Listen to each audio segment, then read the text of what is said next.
Hi, everyone, and welcome to a very special episode of Let's Talk with Parul. Women's cricket is, especially in India, may date back to the 1970s. But for people like me, growing up in the 80s and 90s, all I knew about was men's cricket. It may have taken decades, but women's cricket is slowly and surely coming into its own. And particularly in the last decade or so, we have had great cricketing icons who've not only shown in their own career path, but also had a tremendous impact on bringing women's cricket into the limelight. We are so honored to have on our panel today one of the most reputed figures in women's cricket, Lisa Sthalekar. Lisa is known as an explosive all-rounder playing for Australia. She's equally adept with bat and ball. She was the first ever woman cricketer to complete the double of 1,000 ODI runs and 100 wickets. She's won the ICC Women's Player of the Year in successive years. She's been the ICC Women's T20 Player of the Year, and now has also been inducted in the ICC Cricket Hall of Fame. Yet another fabulous recognition for Lisa comes in the book 100 Immigrant Women Who Changed the World, a part of the Rebel Girls series. Welcome, Lisa. We're so honored to have you here today. Thanks very much for having me. I'm so thrilled also to introduce our next guest, Smriti Mandhana. BCCI has named her as the best women's international cricketer in 2018. ICCI has awarded her with Best Female Cricketer of the Year award. She was also named the ODI Player of the Year by ICC at the same time. The accolades are many, but they all go to describe Smriti as one of the brightest cricketing stars of India and an idol of many aspiring young cricketers already. Welcome, Smriti. Thank you so much for joining us today. Thank you. Glad to be here. We've met the champions, and now let me introduce the cheerleader. Radha Lath Gupta is a presenter at Women's Crick Zone. She's a freelance sports content creator and a vocal advocate for women's sports and gender equality in sports. Thank you so much, Radha. There's a lot of stuff that we want to ask you also, and it's great to have you on the panel. Thank you for having me. It's hard to follow those two introductions, but I'm glad to be here. Absolutely. It's like we said that there are champions and there are cheerleaders, and we need them both for the sake of, especially women's cricket in India and, of course, globally. Let me start with you, Lisa. You have a very close connection with India, the country of your birth. So, I'd just like to ask you for a quick overview. I know it's going to be very difficult, but briefly, tell us about your journey from Pune, from an orphanage in Pune to, the ICC Hall of Fame, to being the Australian cricket captain. I mean, there's so much. And of course, it's not the end. There's much, much more. But till now, give us a brief overview of the journey. Yeah, 3 weeks of age. I was adopted. My father's obviously born and bred in India. Bombay. My mother was white English, and they were looking for another child to fill their family. They were actually looking for a little boy, but in the end they fell in love with me for some reason.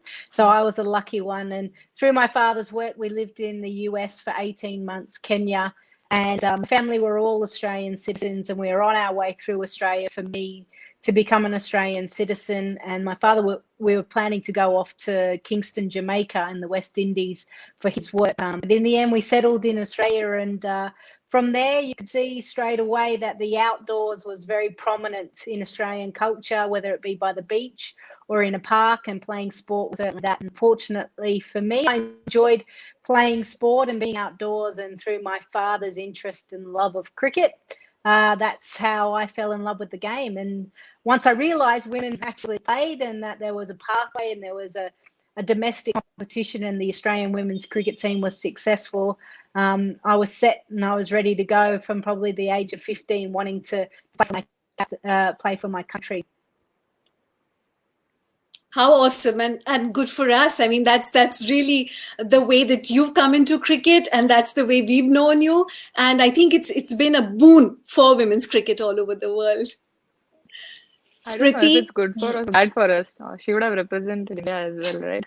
Oh, well, that's a point there. You wouldn't have wanted me in your team. I would have been the absolute pest. Come on. No, it worked for somebody. It would have worked for us. To have you. Absolutely, yeah. Smriti, a little bit about your journey. You started playing at 9. I mean, as in for the under 15 team, you were playing at the age of 9. So, and I know there was a lot of encouragement from your home, from your father, your brother. So tell us a little bit about how your cricketing journey began and, well, till now. Well, I think I feel there's my age group and the ones which played before. I think we all mostly started playing with, we used to go to practice with our brothers or someone of our family should have an interest. So my father and my brother both were into cricket. I used to just tag along with Bhaiya to go to practice. I used to pick up balls for him mostly and probably get 20, 30 balls at the end of the session because I was like probably 5 or 6 when that time, and they should be like probably I might get hit by the ball, so it's not really much. And yeah, I like I used to just play for fun actually. I didn't really know much about I didn't even follow men's cricket or women's cricket. I didn't know anything. I just loved batting, and that's I used to just enjoy batting. So that's how I started playing. And then of course my mom dad wanted to know more about women's cricket. They wanted to see how the pathway is, and at that time it was under Women's Cricket Association (WCA). It was not under BCCI. That's when I got selected for under 15 when I was 9. And so yeah, so the journey actually just started from then and then I got into like when I went played for the first time and I saw all the girls were playing way better than me. I came back and I was like, I told my dad that, come on, Papa, I need to work on a lot of things. Let's get back to work. And then I think that's when I just thought of playing for India, representing India, and wanting to do well for India. So it all starts with a passion for the game, obviously. I think that's really the beginning, the starting point of it. Radha, which brings me to my question, to the question for you. So, like I mentioned that, as I was growing up, cricket has been a craze in India for generations, and, all of us were much involved with it. The problem is that for generations, it was completely male dominated. And I would imagine that yours is probably the first generation that is seeing women's cricket much more than we did. But I'd love to know from you that at the ground level, how much are young people aware of women's cricket? How much are they into it? And what is the ground reality? I'd love to know that from you. Yeah, so personally, for my story as well, is there enough awareness? I don't think so. But has it grown exponentially in the last few years? Very much so. And I think, at least for my example, I can put myself in that young people category. For me, viewing women's cricket is similar to men's cricket. I mean, it's the same format, same number of players. It's thrilling, entertaining sport. But the difference I find, and I really love this about women's cricket and women's sport in general, is the accessibility. And I'd love to share a quick example. So for me, the first time I sort of heard of women's sports or women's cricket was the 2017 World Cup. I put on the TV and there was Team India women playing. And then in 2019 was the women's IPL in Jaipur, and I convinced my father to drive me down there for the final. And so we were sitting in the stands watching the game, and Smriti's team wasn't in the final that year. So I see Smriti and the Trailblazers team sort of walk and sit on the other end of the same stand. And I told my father that that's Smriti. And he said, go up, why don't you go up? And I had come prepared with my hat and my marker, had everything ready, but it took me the entire first inning to muster up the courage to go to Smriti because I'd just seen her on TV. She was this superhero for me. So I go up in the innings break, and the usher immediately says, sorry, don't disturb her. We don't want anyone here. And I didn't want to create a scene. So I immediately turned around. I said, no problem. And then this is going to sound like a movie scene, but I heard a voice behind me go, no, it's okay. No problem. And I turn around and Smriti is looking up at me and smiling and saying, do you want an autograph? Did you want a signature? So I said, that would be lovely. And I gave her my hat and she signed it and I still have it. It's one of my most prized possessions. So I think that accessibility, and that's something that we don't see too much in the men's game. And that humility from being superheroes on the field to being humans off the field, that's the difference. And I really don't want women's sport to lose that because that's something that really drives me towards it. So, Smriti mentioned that she picked up the bat and ball thanks to her brother and her father. But I can guarantee everyone listening, the younger girls coming up are going to pick up a bat and ball thanks to Smriti and the girls that we're watching on TV right now. So I think that's really special. And that's the unique nature of viewing women's cricket for me. I totally agree. Absolutely. So, luckily, you did that, Smriti, huh? Lucky you didn't turn her away. Yeah.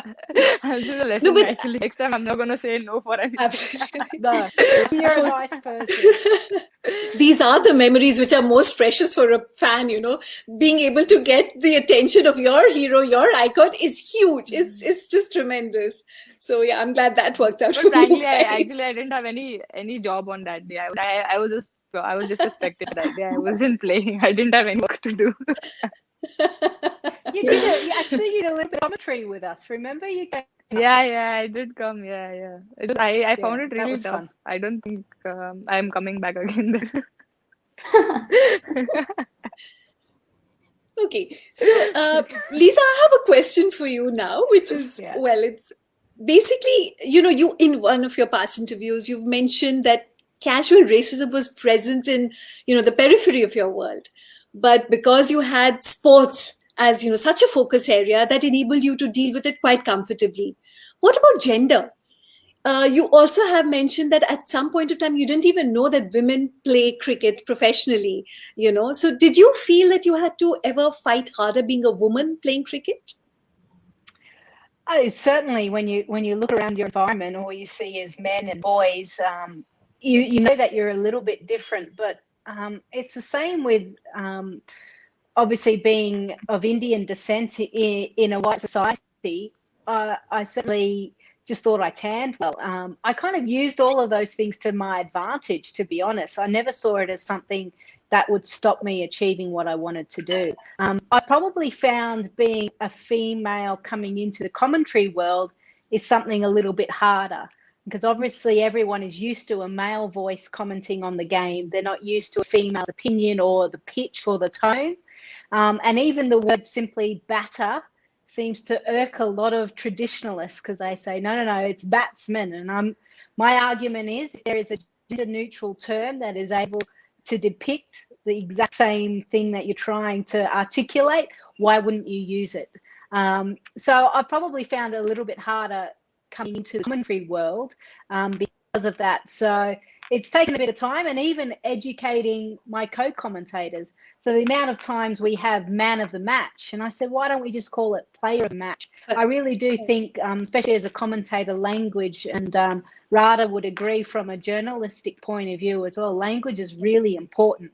Now, if we don't change it, who will? So it's up to us that are currently within the game and the rise in women's sport in general. It's up to all of us to make these little changes in how we speak, how we describe something, so that we are inclusive for everyone that's tuning in and watching. And how simple that is. I mean, what are we doing? We're changing simple terminology that's being used. Batter, perfect. Bowler, batter. Player of the match. I think it should just be implemented immediately. And I'm so glad you're taking the lead in that. I I'm so think glad. from the terminology aspect as well, breaking the gender default is something that I talk to my friends about as well. You don't have to, usually cricketer is male and then women's cricketer is female. We shouldn't have it like that. It should either be male Correct. cricketer and female cricketer, or just cricketer in general, which works as well. So I think once that default is broken in conversation and in reporting, in content, commentary, as Lisa has mentioned, when that default is broken, that preconceived notion in our heads, which is what a stereotype is, right? That cricketer, okay, male.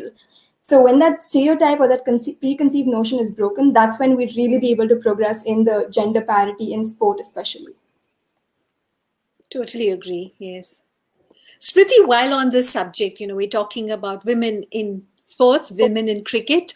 And I know for you, there was a lot of support from your family, a lot of encouragement. In fact, that's how it all began. But I'm sure you must have heard different stories from your teammates. There must be, different experiences coming together in that locker room there.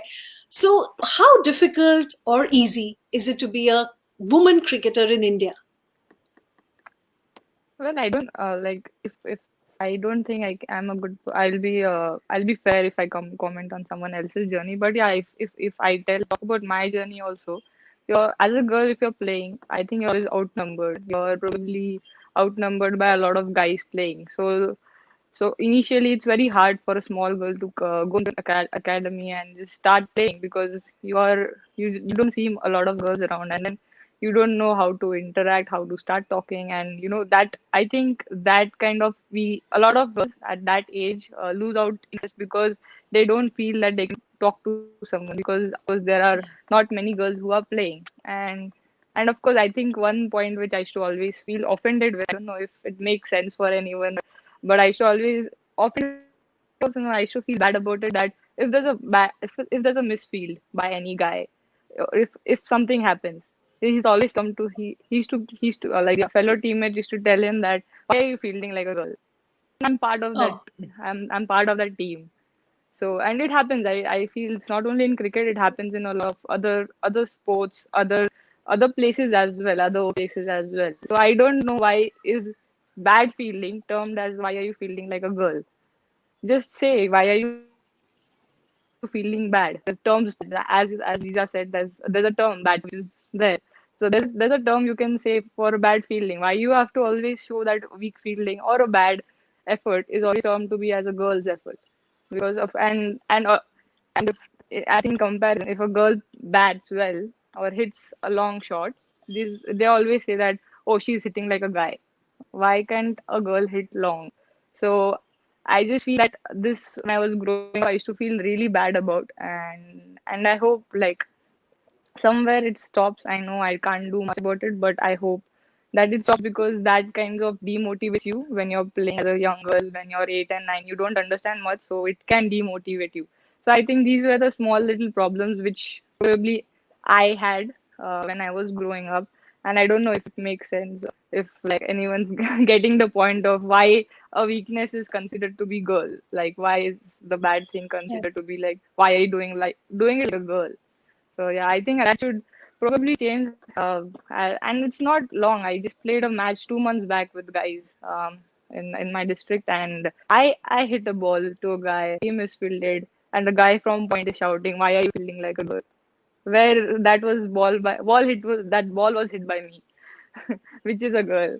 So I don't know, So, like this one thing, this one thing I feel is like, why, I don't know why do you categorize these things like girl and boy?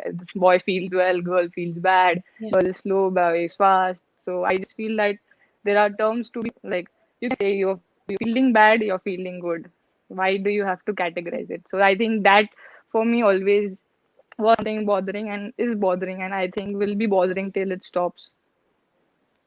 Absolutely. I mean, as far as ability is concerned, we can't genderize it, and we'd better stop genderizing all of these kind of terms. Ability and incompetence, or whatever it is, it cannot be attributed to a gender. These are the stereotypes we're talking about. These are the stereotypes which have to be smashed completely, and it's thanks to you. Thanks to you, Lisa. Thanks to you, Smriti, and Radha, all of you, who are contributing to actually getting rid of them. Smriti, we were talking about you being an idol. I'm already getting a lot of questions asking you for tips for young girls who would like to, become cricketers. We will come back to that. But Radha, my question to you is again, let's stay on this whole gender track just for a bit longer. You've talked about it also, that ultimately sports history, sports interest, and whatever it is, sports, let's even talk about coverage, is all about individual stories. A lot of it is about, of course, there is your team sports, but you've got a lot of individual stories which come out, and we don't see that enough as far as women are concerned, do we?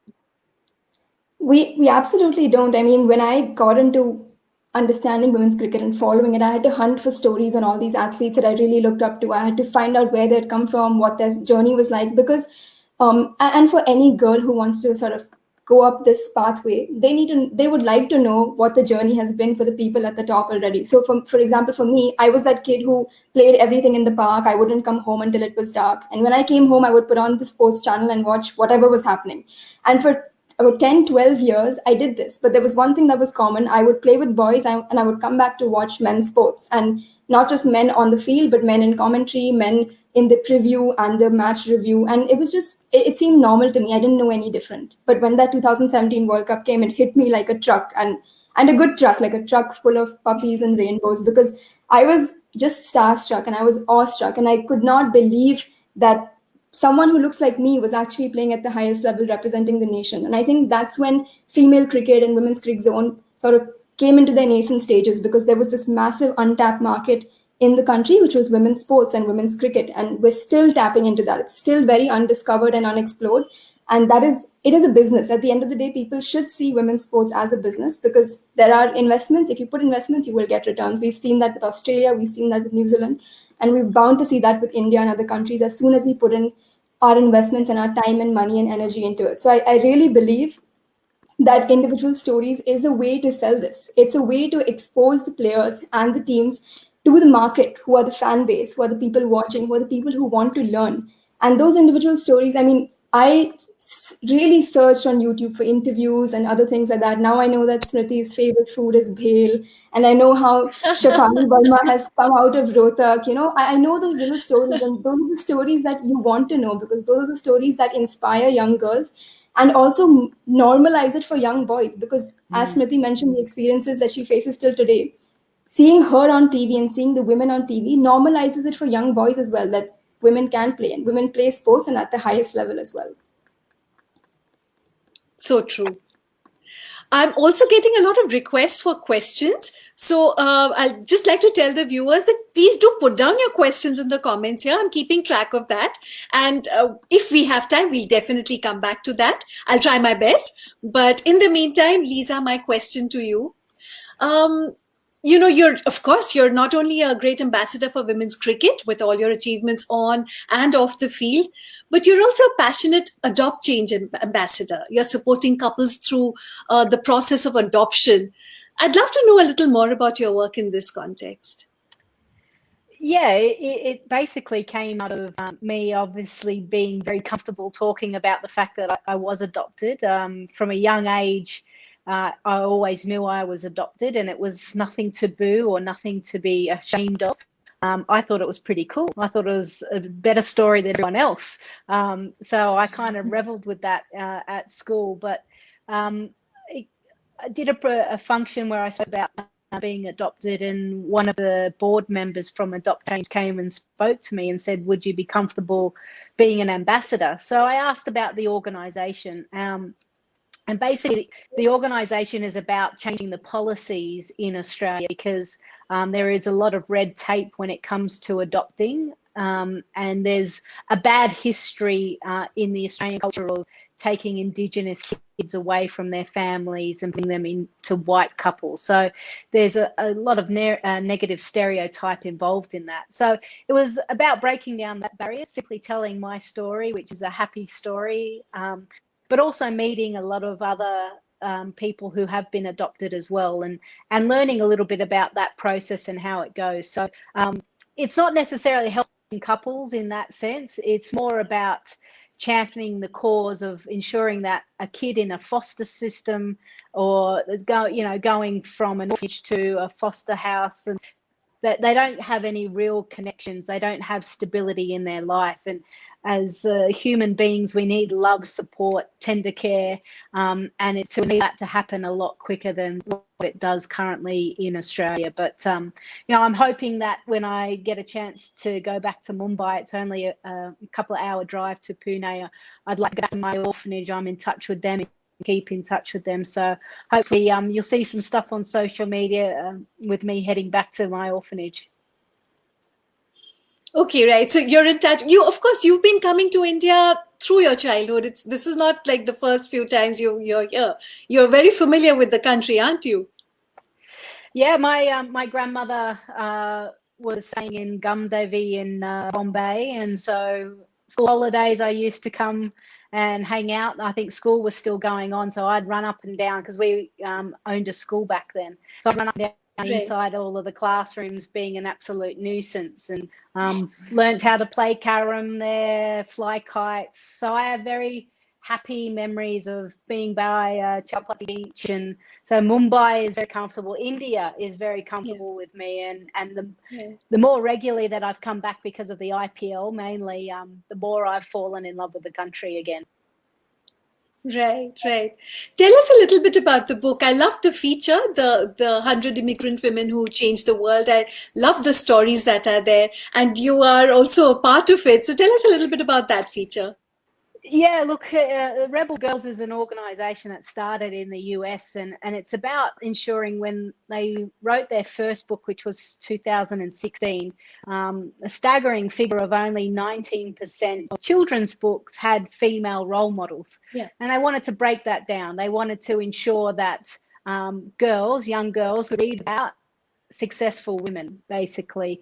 So they did that first book, and then obviously the second book here is of 100 immigrant women who changed the world. And when they got in contact with me, I said, sure, happy to help out. And it's really quite colourful and just one page. So it's something that everyone can kind of accomplish per night, one page per night. And you learn some fascinating stories. And I think it goes back to what Radha is saying as well, is there is some great backstories with women and how they're able to achieve whatever they've wanted to do. Because it's always been a little bit harder than it has been for the males. And there's an interesting drama that kind of unfolds with that, and how you kind of learn a little bit more about that person, that culture, and obviously whatever they're interested in. So Rebel Girls is hoping that I think in the next 5 years they'll hit 50 million kids around the world.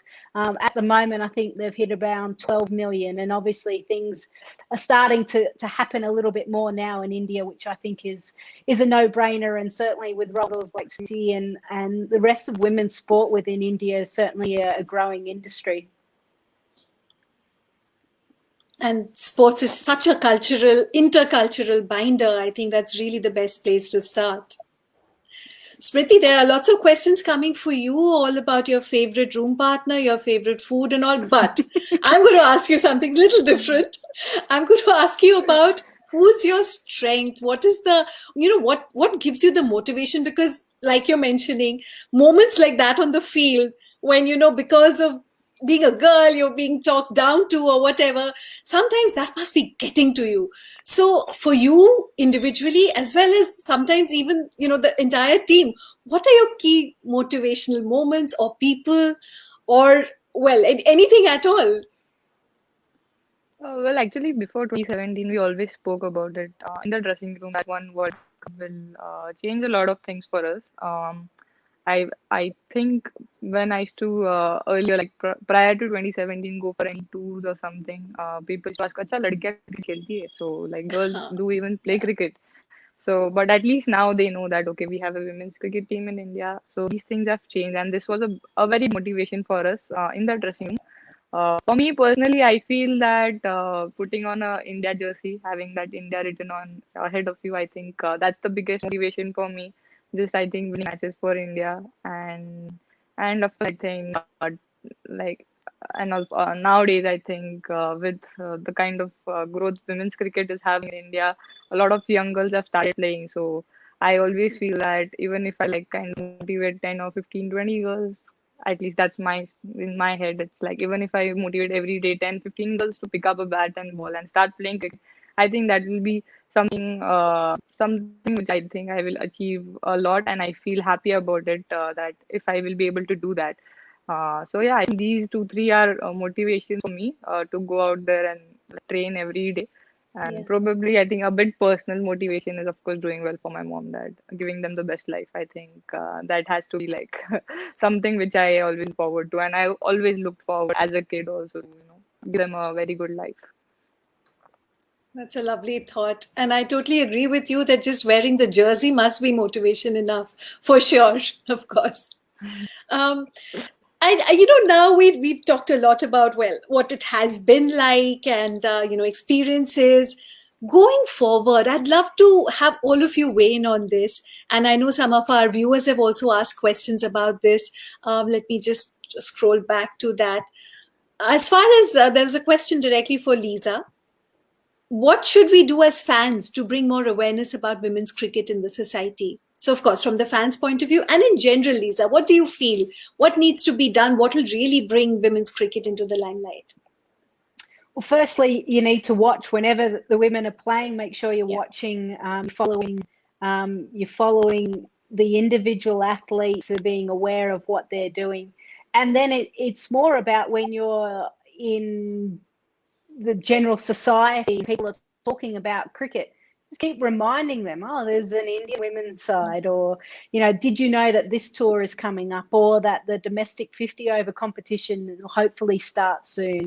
The women's IPL exhibition matches will be coming, the IPL's coming. Like, so there's always a chance to kind of keep bringing in the conversation about women's cricket. And the more people you educate as well about the game, and the more that you watch it and follow it, you're able to spread the love, basically. And there isn't too many people I've known that have followed women's cricket and been disappointed with it. So once people switch on, they are enthralled with what these athletes are able to do now, which is great to see.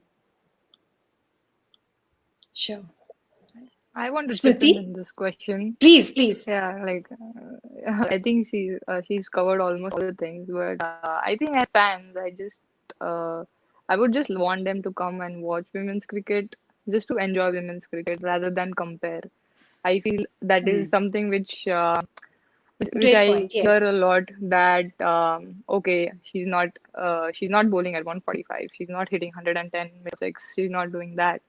Watch it as a different sport. Don't keep comparing it with men's cricket. Don't do that. It's not something which there are few things which is there. Like, it's not gonna change. But if you come watch it as a different match, I'm sure we'll try to entertain you guys as much as any other sport can. So I just feel that there should be no comparison as fans. They should just come out with a clear mind, open mind, to just enjoy the game, enjoy the game of cricket, and nothing else. Oh, absolutely. It's really two different games. Let's look at it that way. Smriti, your next question was, of course, from the viewers. What kind of a message or what kind of guidance would you like to give young girls who want to get into cricket more professionally? Well, I think just if you have a passion to play cricket, if you love watching cricket, batting, bowling, anything, some people can fall in love with fielding and start playing cricket also. I would just say that go follow the passion. Don't there'll be few like I there'll be few things, like when you start, you feel scared, you will feel a lot of like uncertainty, what to do, what not to do. I think, but those are the only less times that happens. I think once you pass that, you're going to be very confident about your skills and not worry about anything else. So I would just say that continue following that passion, and don't leave just by one or two obstacles, because you need to overcome few more obstacles being a girl. And yeah, I think I have one agenda in my life: enjoy batting, enjoy playing cricket, like enjoy the ball you face, enjoy each training session. Because I feel if you enjoy anything you do, I'm just not saying about cricket, anything you do, I think results will come. Don't do it for anyone else, do it for yourself. Do it for yourself. That's great advice, of course. Radha, from your point of view, as a content creator, as someone who's following sports, as someone who's representative of your generation, what would you like to see happening in the world of women's cricket? That is a very big question, which I'm still trying to answer myself. But in the past 1 year, I can say that I have sort of narrowed it down to a few things, key things that us as fans and viewers can do. And many times people say that, oh, you need investment, or you need X and Y and Z from administrative bodies, from investors, sponsors. It's not in our control. So for anyone listening, I have a few things that are in our control, which has worked for me and I think can work for all the fans out there. You don't need money or power or authority to do this. I work by 3 C's, and they are content, conversation, and coverage. So for content and conversation, as a fan, you can talk about it. It's as small as a tweet or as big as a podcast series that you want to do on women's cricket.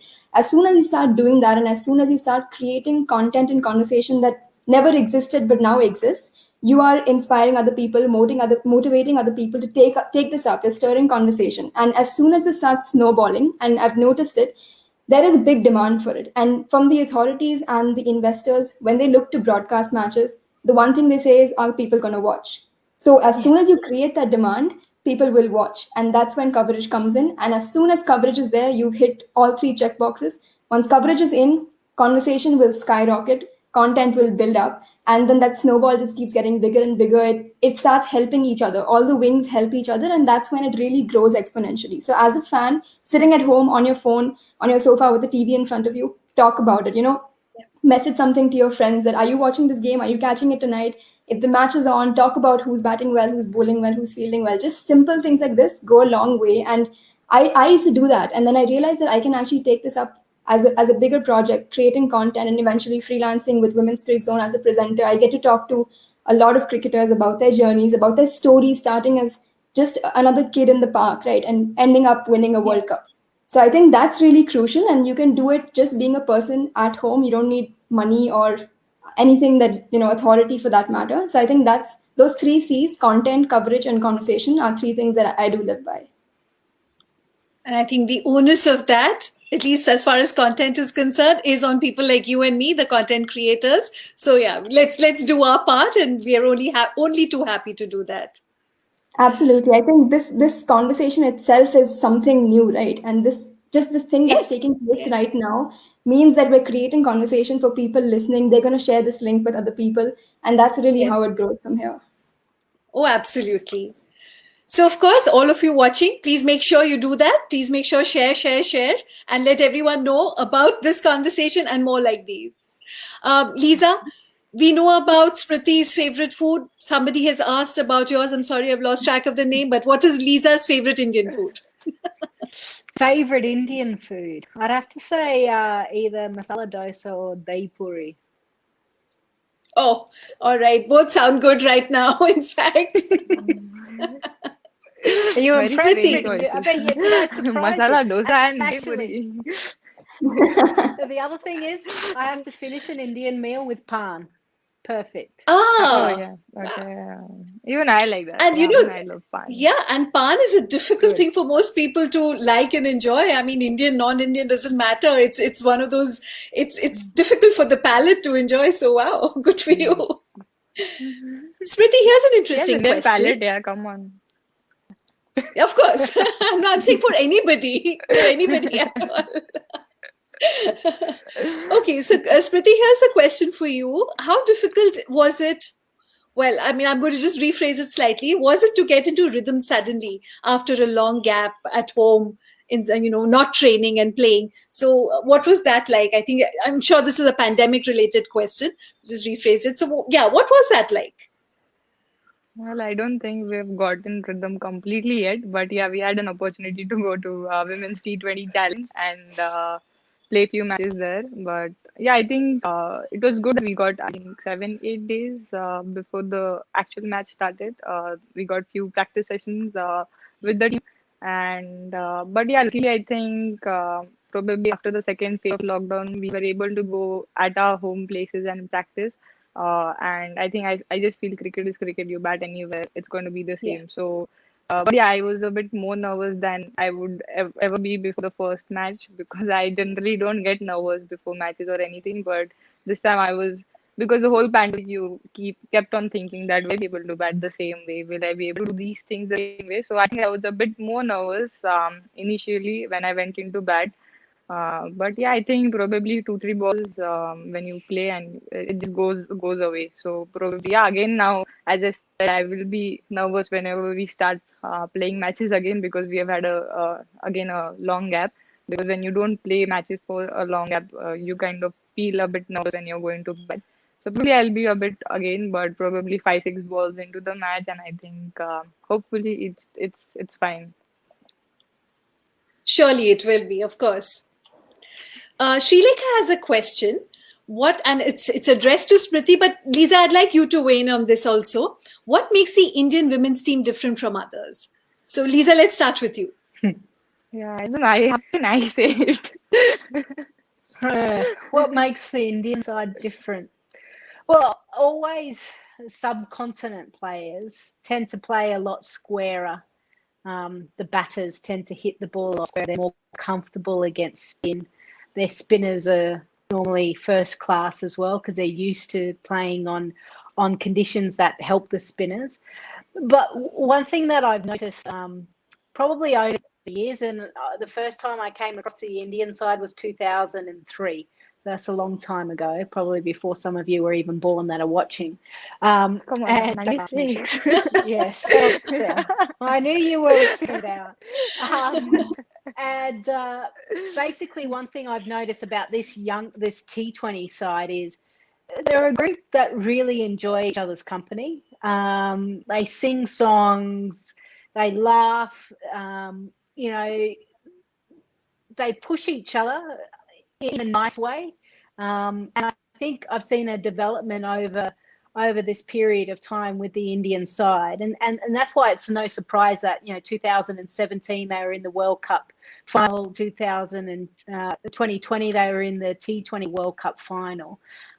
So certainly they've got the elements to really challenge the top nations. One thing that I was a bit disappointed with the Indian side about that T20 World Cup was that they didn't celebrate how successful they were throughout the tournament. Yes, the final didn't necessarily go to plan. I would have loved to have seen them celebrate everything that they had achieved, but I get it. As a former cricketer, you can be so bitterly disappointed with the end result. You forget about everything else that got you there, but they played great cricket. And so that's another thing that fans can do as well, is be supportive.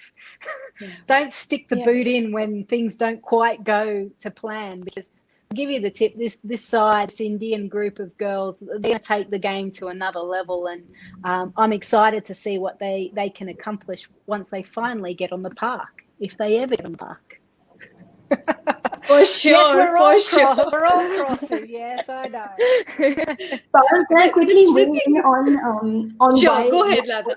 what Go makes ahead, the Indian team special? As a viewer, what I've noticed is there is this different fire in their belly, because many times they come from small towns, and there are many more hardships that are faced by the Indian women. There's not necessarily a very stable setup when you compare it to Australia or another country like that. So when they make it to the top, they have everything to prove. And I think although we've made it to a bunch of World Cup finals, we are always that underdog team, and that fire in the belly is what keeps pushing us.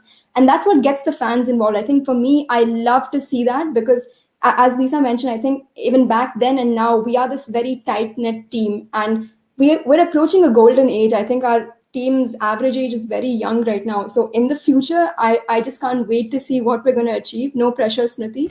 But I just love the fire in the belly that the Indian team has. And I think that's really what drives them and is what gets people involved as well. That's a great point. Absolutely. I think it's Too much expectations. I'm feeling it. always. But Smriti, do you agree with Lisa when she talked about, how the team felt after the World Cup, especially, and, not celebrating the victories that you had in the process?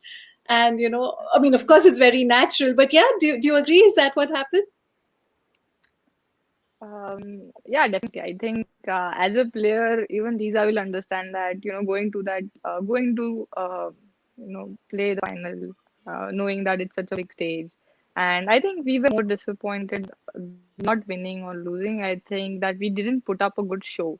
And I think that was something which we all felt that, okay, if it would have probably gone a bit closer and we would have been on the other side of the match, then I think we would have still been a bit satisfied. But knowing our potential, knowing the way we played throughout the World Cup, we couldn't put up a good show, I would say. That was something which disappointed us as a team, way more than, losing the match. So I think that was something which it was there in our mind for a long time.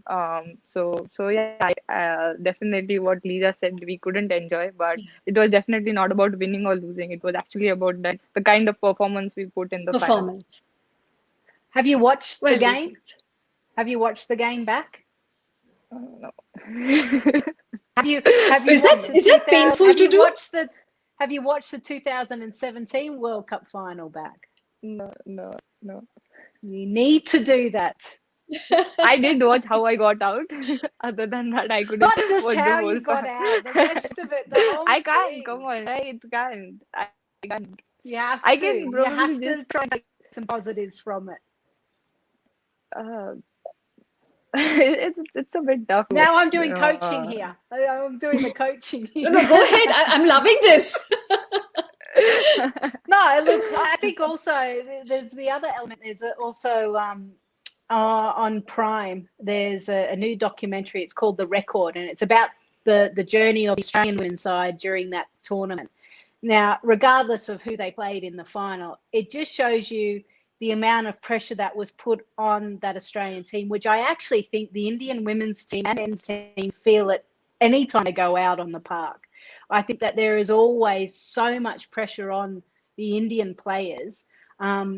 You've got to find a way to learn with that. So, for young players that are wanting to break into the top sides, I highly recommend watching that documentary series, because the Australian women's side had everything go against them, but they had so much pressure, because for us to try and break that world record, Australia had to be there, and everyone was hoping India would be the other side as well.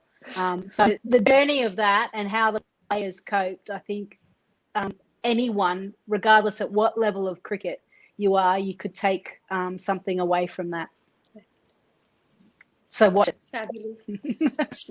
Smriti has her evening planned out now. She's got 3 things. She's got 2 games of cricket and a documentary to watch. I hardly watch cricket. You want me to watch so much? Yeah. Okay. Quick questions before we wrap up. I know that you're all pressed for time. So from the audience, I have a quick question from Parishi. Smriti, who is your favorite batting partner from any other country? Another country. Probably I've played a lot with Heather Knight in KSL. We played, I think, 2 seasons together. She's the England captain, and we share a very good bond off the field as well. So it's always fun to bat with her. She has learned few Hindi words, like few calls here, like nahi, ha. So I think, and I don't remember, like, probably me and Preeti also had good few partnerships in KSL. So these 2 would be the ones I have. I think it's not like the more I remember of is about both of them. Of course, off the top of your head. Yeah, great. Yeah. Lisa, similar question for you. From the players of this generation, which player would you like to have a century partnership with? Thank you, Lisa. Sophie Devine. I like you. Sophie Devine. No, bad luck. Because with you, I think I'd like to run between the wickets. With Sophie Devine, I'd just sit at the other end watching the sixes go. True.